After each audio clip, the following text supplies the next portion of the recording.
Uba met Batlingdo, Uloong Bamantau Snem, Kidon Chipolak, Ngut Tam Kinongwan Nongwankai, Shaka Jilla Megalaya, Gintop Kiba, Nabari, but Kumju Kiba Napok Kari. Ula Juba, Bekane Balawanda, the UMLA, North Shillong, Uba Adelbert Nongdum. Umantri Uloong Bakamegalai Tourism Development Corporation, Ka Ajupinbe, Kijakale, Kinong Jungok Perthe. Uloong Bakatorkar, Ganchim Kiabha, Benpin Bahashu, Ekijaka, Jungok Kai Perthe, Hakalenga Jala, Nando Kibade, but Kamariang, Kikrem, Kikshan, but Kiwe. Since this subject is very, very important, it's linked with the generating of revenue and generating of employment. So it is a large subject. I wish that in the coming days I will stress a lot. But at this very present, only a few questions to be put forth in front of the Minister in charge. The step taken to sustain and promote the tourist spot, as a star question 13, number A. I just like a clear clarification from the Minister in charge. We are talking about promotion. To promote the tourist spot, how many existing tourist spot has been promoted so far? And also may I get the clarification, specifically the MTDC. Is it run by one-man show? Person name? No. There are two questions. Let the Minister reply the first part of your question. How many? Sir, may I request the questioner to repeat the question? He wants to read out the list. Please repeat the question. No, how many so far? I mean the existing tourist spot, which so far from the state government collaborate with the private property. So I think, if I'm not wrong, the honorable member from Heidelberg, he wants to know the names of all the tourist spots in the state. If I'm not wrong. No, not required to mention numbers. Numbers. It's okay. Mr. Speaker, sir, answer to supplementary question raised by the member. In East Khasi Hills, we have 29 tourist spots, 29 numbers of tourist spots. West Khasi Hills, we have 4.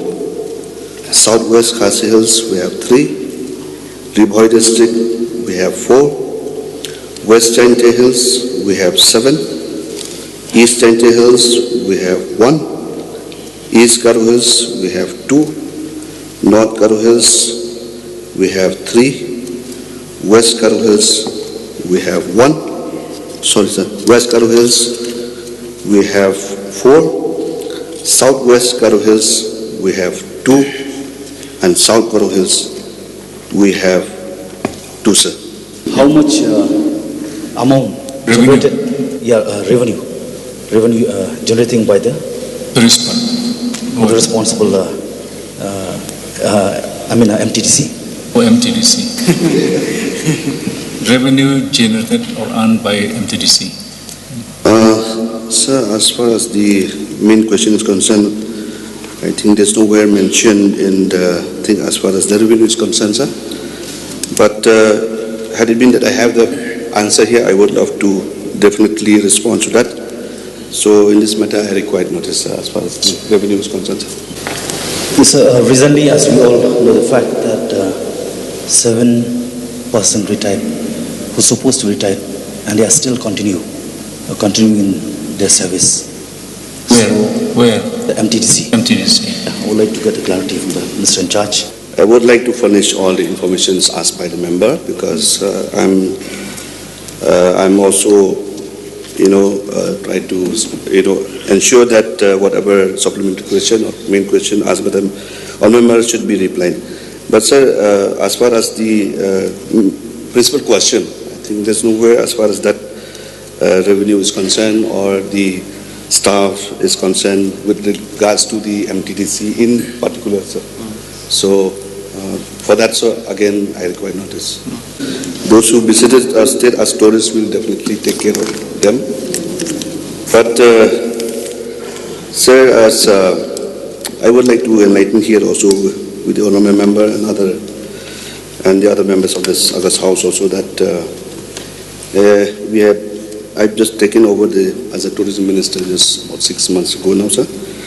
A lot of discussion, a lot of interaction have taken place from month to month.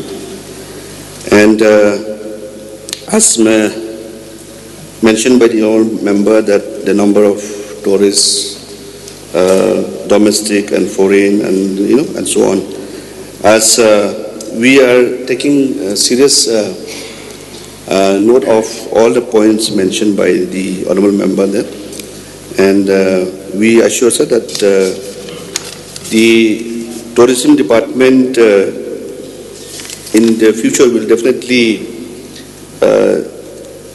see a good progress in terms of the overall expectation of the people from outside the state and from within the state of Meghalaya also, sir. Well, as Honourable Speaker, I expected that the Honourable Minister of Tourism at least would have had the funds and the budget in his fingertips rather than waiting for the reply to come from behind.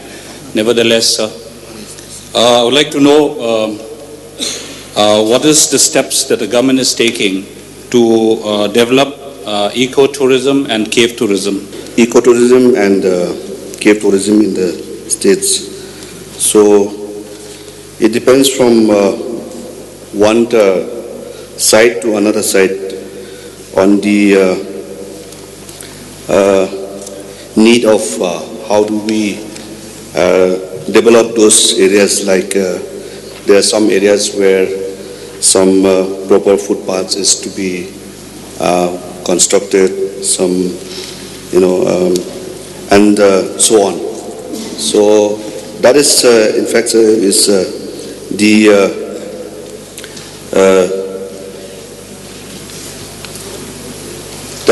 what the department is planning to take up within this month of October, sir, to take a final call on what other works exactly is to be taken up for in all the tourist sites. So there's nothing convincing. I don't see a roadmap of the department where ecotourism and cave tourism is concerned. Footpaths, what do we do with footpaths in the cave or for ecotourism, sir? I fail to understand what is the intention of the government in developing the cave tourism that we have. We are proud to have the longest caves in the world in Meghalaya, and till date, not a penny has been spent, nor any officers have visited the site. We have the most famous Maujumbun cave in Mausanram, where we have thousands of pilgrims coming every year, sir. And they come there for pilgrimage. And under the pilgrimage tourism, I know the central government is giving a lot of money. Why isn't the government, state government tapping these resources? Why aren't they helping out these pilgrims who are coming on foot every year?